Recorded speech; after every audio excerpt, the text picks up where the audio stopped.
कर्नाटक में पूर्व PM HD Deve Gowda के पोते प्रज्वल रेवन्ना की कथित सेक्स स्कैंडल को लेकर सियासी बवाल मचा हुआ है। प्रज्वल रेवन्ना कर्नाटक की हासन लोकसभा सीट से एनडीए के प्रत्याशी हैं। हासन सीट के लिए 26 अप्रैल को वोट डाले जा चुके हैं। पीएम मोदी ने प्रज्वल रेवन्ना के लिए मैसूर जनसभा में वोट मांगे थे। अब इसको लेकर बीजेपी घिर गई है।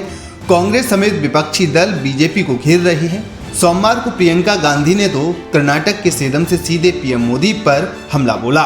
मैं उनसे पूछना चाहती हूं कि आज कर्नाटका में एक बहुत बड़ी बात निकली है कि उनके साथ जो मंच पे खड़े थे, जिनके लिए मोदी जी ने वोट मांगा, उन्होंने हजारों महिलाओं के साथ दुष्कर्म किया, हजारों महिलाओं के साथ। मैं पूछना चाहती हूं मोदी जी क्या कहते हैं इसके बारे में, क्या कहते हैं हमारे प्रधानमंत्री इसके बारे में। प्रियंका गांधी अपने भाषण में पीएम मोदी की जिस जनसभा का जिक्र कर रही हैं, आइए सुनवाते हैं उसमें पीएम मोदी ने रेवन्ना के लिए वोट मांगते हुए क्या कहा था। साथियों, मैसूर से एनडीए के उम्मीदवार श्री यदवीर कृष्णादत्त यमराज वाडियर, चामराज नगर से श्री एस बालाराज, हासन लोकसभा से एनडीए के श्री प्रज्वल रेवन्ना और मंड्या से मेरे मित्र एचडी कुमारस्वामी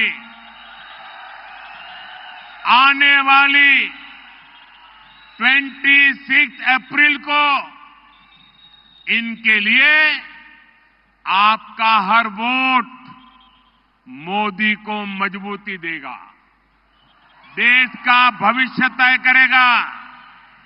मैसूरू की धरती से मेरी आप सभी से एक और अपील है। मेरा एक काम करोगे, जरा हाथ पर बता करके बताइए, करोगे? कर्नाटका के घर घर जाना, हर किसी को मिलना और मोदी जी का प्रणाम पहुंचा देना। पहुंचा देंगे। बता दें कि जिस समय पीएम मोदी ने मैसूर में जनसभा की थी और प्रज्वल रेवन्ना को वोट करने की अपील की थी, उस वक्त तक ये कथित सेक्स स्कैंडल सामने नहीं आया था।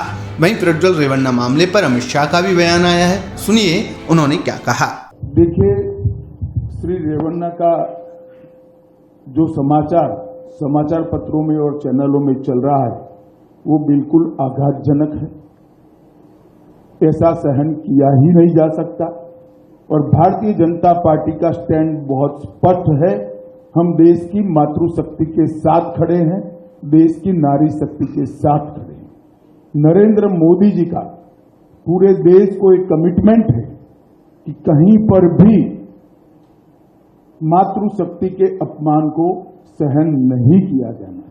परंतु कांग्रेस पार्टी जो हम पर आरोप लगाना चाहती है, मैं छोटी सी बात पूछना चाहता हूं, वहां सरकार किसकी है? सरकार कांग्रेस पार्टी की है। फेक वीडियो आपके ध्यान में ही होंगे क्योंकि टाइम पर रिलीज किए गए हैं। और अब तक कार्यवाही कांग्रेस पार्टी ने क्यों नहीं की? कार्यवाही हमने नहीं करनी है। ये लॉ एंड ऑर्डर का इश्यू स्टेट का इश्यू है। प्रियंका जी हमसे सवाल पूछ रही है, मैं प्रियंका जी को कहना चाहता हूं, नरेंद्र मोदी जी और मुझसे सवाल पूछने की जगह आपके मुख्यमंत्री उप मुख्यमंत्री को सवाल करिए कि आपकी सरकार क्या कर रही है, क्यों जांच नहीं हो रही है। हम जांच के पक्ष में है और हमारे साथी दल जेडीएस ने भी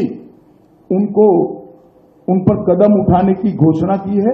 आज शायद उनकी कोर कमेटी की मीटिंग है और कदम उठाए भी जाएंगे। इस प्रकार की घटनाओं को सार्वजनिक जीवन में, समाज में या निजी तौर पर कहीं पर कोई स्थान नहीं होना चाहिए। कठोर से कठोर कदम उठाने चाहिए।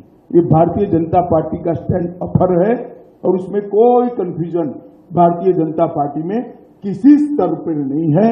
हम महिला शक्ति के अपमान का, मातृशक्ति के अपमान का घोर निंदा करते हैं। अगर ये वीडियो आपको पसंद आया है तो इसे लाइक जरूर करें। अगर चैनल अभी तक सब्सक्राइब नहीं किया है तो कर लें और नोटिफिकेशन पाने के लिए बेल आइकन भी दबा दें।